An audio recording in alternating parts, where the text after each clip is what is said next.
Atención, esto no es un podcast de diseño.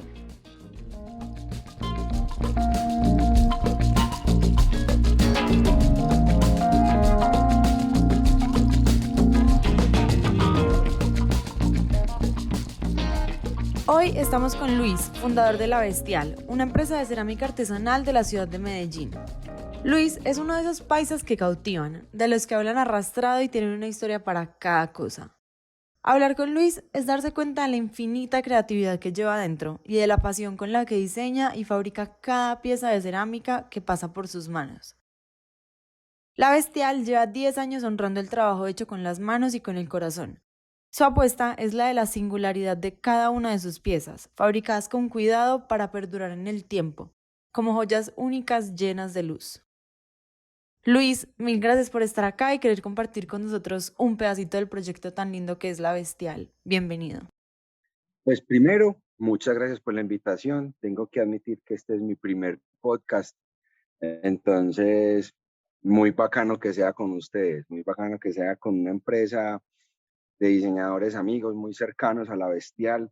Entonces me gusta esto. Para mí es muy grato compartir y hablar de cerámica y hablar de La Bestial. Esto es algo que no es solamente hacer, sino hablar también de esto me llena de mucha emoción. Esa descripción tan bonita, ay, regálamela, que está muy bonita y está muy bacana, muchas gracias. Y es un proyecto con mucha pasión detrás. Y feliz de estar acá, claro.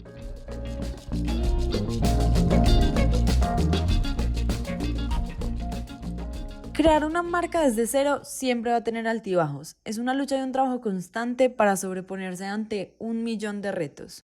Es por eso que quisimos saber cuál fue el proceso para iniciar La Bestial, de dónde nació este sueño y cómo se hizo realidad. Bueno, es una historia muy charra, porque todo empieza hace bastantes años. Y yo la historia de La Bestial siempre la he asociado a un proceso muy natural y como relacionado con la vida. Entonces, todo empieza porque yo hace muchos años tenía una oficina de diseño donde yo hacía de todo y no sabía hacer de nada. Entonces metía la mano en cuanto proyecto se me aparecía y en realidad carecía de muchísima información. En esas, yo estoy hablando del 2008, decidí irme para España, hacer un máster en diseño de producto. Me fui para Barcelona, hice un máster en el ISABA y desconociendo el sistema educativo de allá me di cuenta, ya estudiando, era una especialización para personas que no sabían de diseño. Entonces todos los que llevamos estudiado diseño pasamos por allá, por ese tipo de propuesta educativa y nos damos cuenta que la mayoría de la información ya la conocíamos.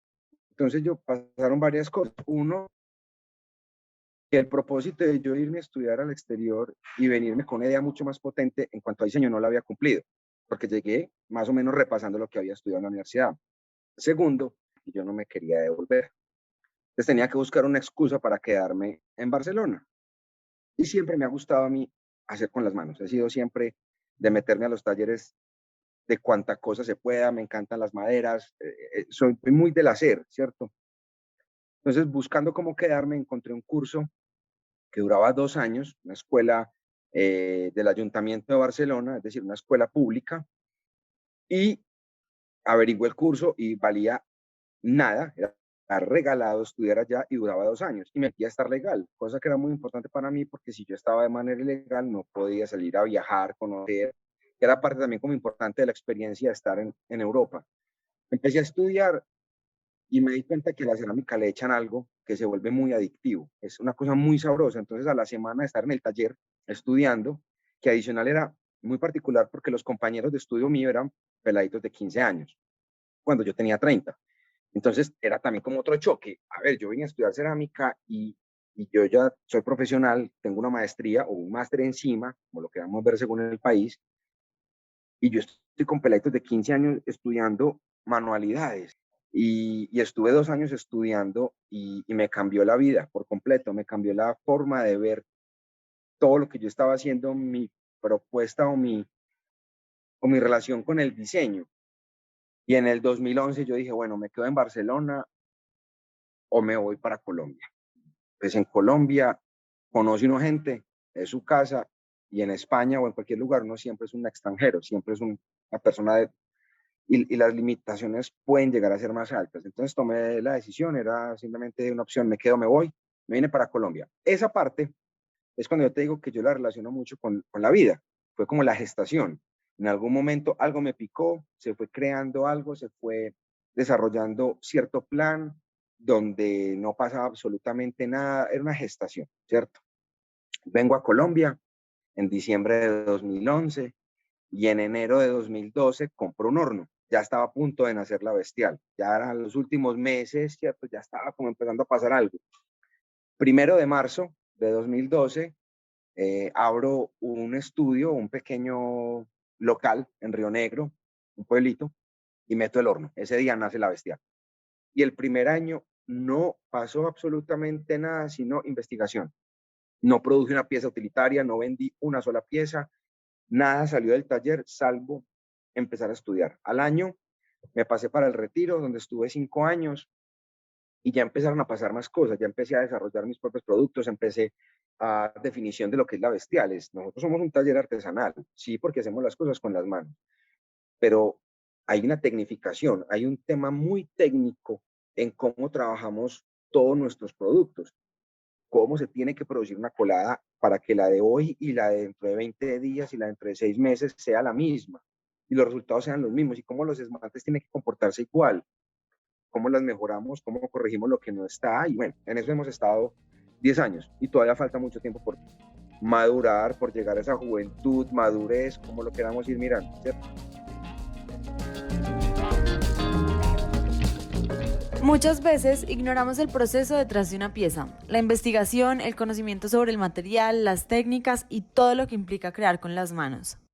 Todo lo que pasa desde la idea hasta la materialización del producto final es lo que llena de significado a los objetos que tenemos en nuestro hogar. Son un montón de variables y factores que confluyen para darle alma a una pieza.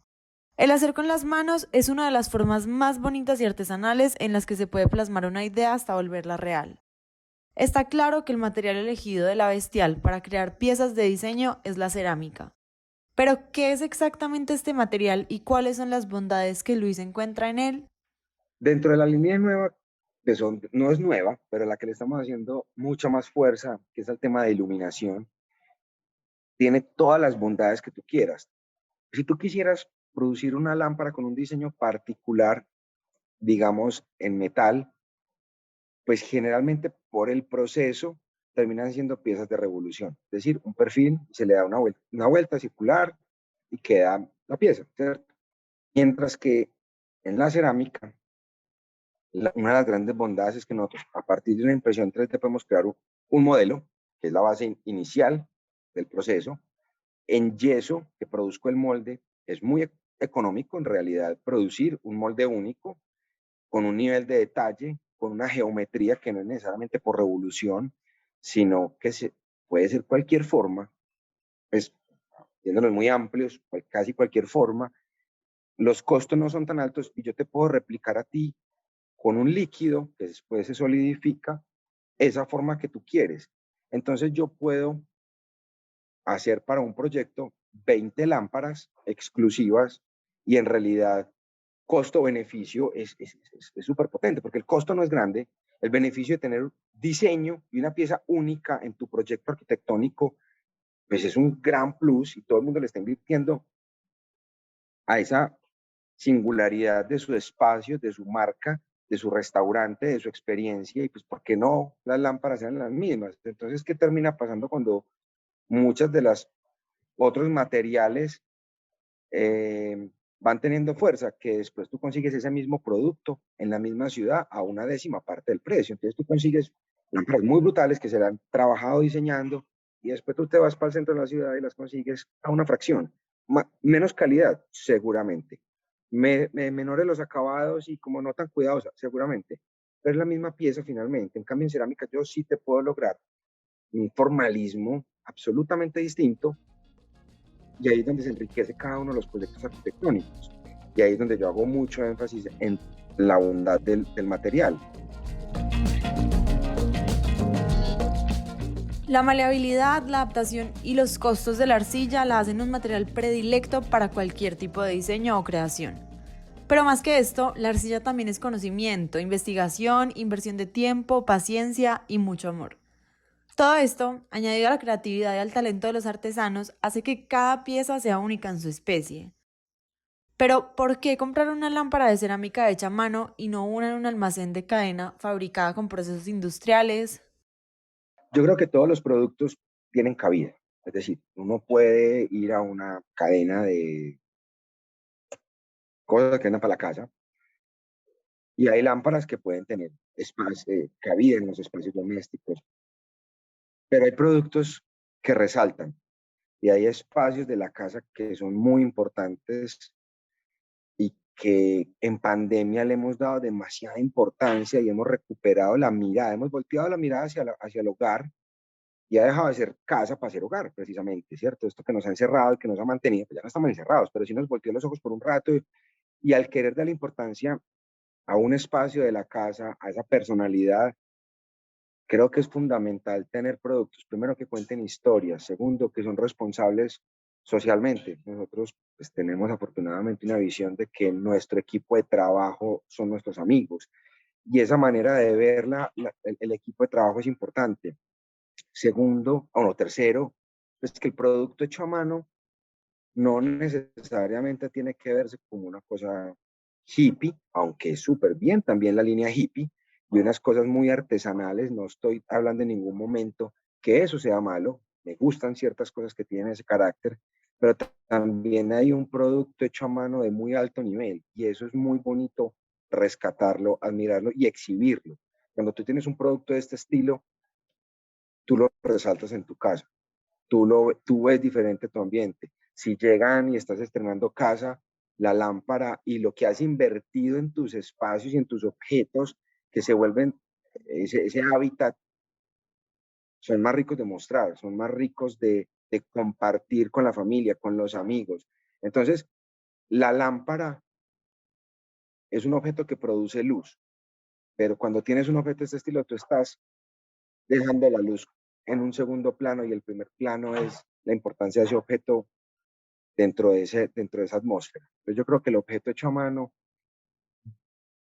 bien diseñado, con gusto, con amor, eh, y en la medida de lo posible bien producido, como tratamos de hacerlo, pues creo que tiene una gran validez y resalta dentro del espacio notablemente. Y ese finalmente es el objeto de tener nuestras paredes y el interior de las paredes con nuestra personalidad y con nuestros objetos que nos gustan.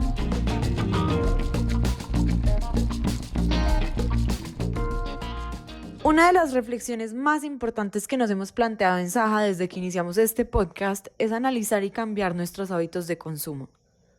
No hay dudas de que en el mercado podemos encontrar productos a muy bajo costo, pero cuando los consumimos estamos apoyando una industria irresponsable social y ambientalmente. Cuando compramos una pieza artesanal, obtenemos un objeto lleno de significado e historias, además un producto único y exclusivo que le aporta valor y singularidad a nuestros espacios. El valor del proceso de una lámpara o de cualquier producto artesanal tiene que resaltar sobre los acabados o el diseño de la pieza, más aún cuando nos encontramos con productos que cuentan historias. Sabemos que todas las piezas de la Bestial tienen una historia detrás y quisimos que Luis nos contara una de ellas. Una de mis lámparas favoritas y hace un año que tomamos la decisión de darle mucho más duro al tema de iluminación, pues aproveché para rescatar una idea que tenía dibujada cuando estaba estudiando cerámica en Barcelona, que es Bu. Y estaba pensada inicialmente para que fuera hecha en porcelana translúcida, que es una porcelana bellísima, que entonces cuando lo prendías, pues el fantasma quedaba iluminado completamente, muy bonito.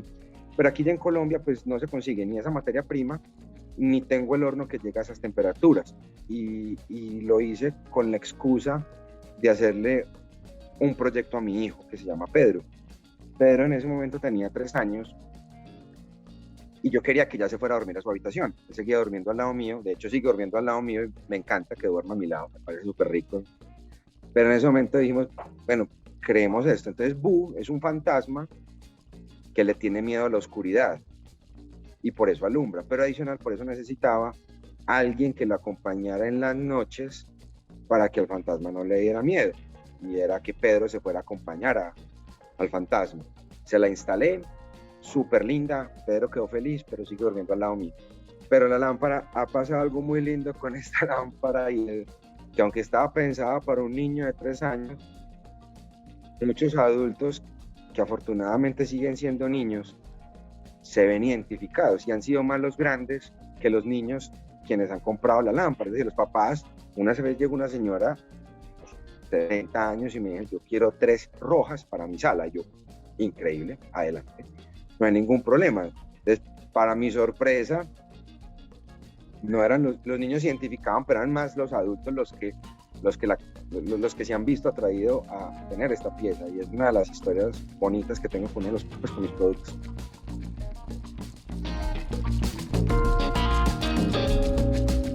La percepción que tenemos sobre el arte y la belleza siempre va a ser subjetiva. Es por esto que cuando un diseño alcanza cierta viralidad y logra ser aceptado y querido tal cual es, sin importar las características que tenga o lo loco que se pueda ver, se vuelve mágico. Igual de mágico que los procesos que se hacen a través de nuestros artesanos. Y con esta conclusión llegamos a nuestra última sección de nuestro podcast, que es 3 preguntas rápidas para 3 respuestas rápidas. 3 palabras que describen a la bestial. Pasión es una. Disciplina y locura. Objeto favorito para realizar en cerámica. El más complejo que se pueda. Un tip para alguien que quiere hacer objetos en cerámica. Un tip, para una recomendación, tiene que tener mucha paciencia, tiene que tener mucha resiliencia, porque nada sale bien durante los primeros años. Creo que incluso la palabra de resiliencia que se puso tan de moda, y bueno, creo que sí tiene que ver mucho, primero con ser empresario, porque nada más complejo que hacer su propia empresa. Y segundo, la cerámica tiene mucho carácter y es compleja. Y si no hay perseverancia e investigación, yo creo que fácilmente se aburre uno de esto y se tira la toalla.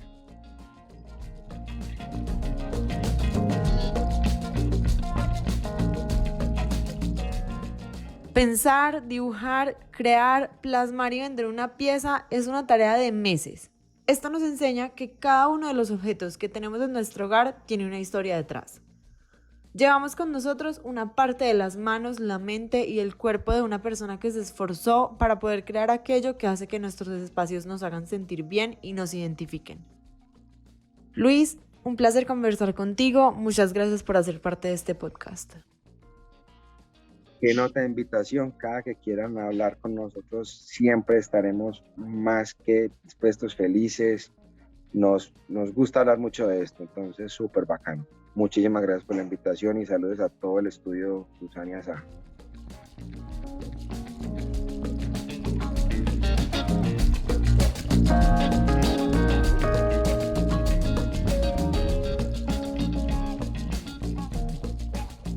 Espero les haya gustado este episodio tanto como a nosotros. Les quiero contar que nuestros próximos invitados son los creadores de Silvestre Artesanos, una pareja que tomó la decisión de sumergirse en lo más profundo de nuestra cultura colombiana para descubrir y aprender sobre el mundo de la cestería. Además, recuerden seguirnos en Instagram como @sajadiseño. Ahí encontrarán un montón de ideas para que apliquen en sus espacios. Ustedes ya lo saben, pero nos sobra recordarlo. Esto no es un podcast de diseño.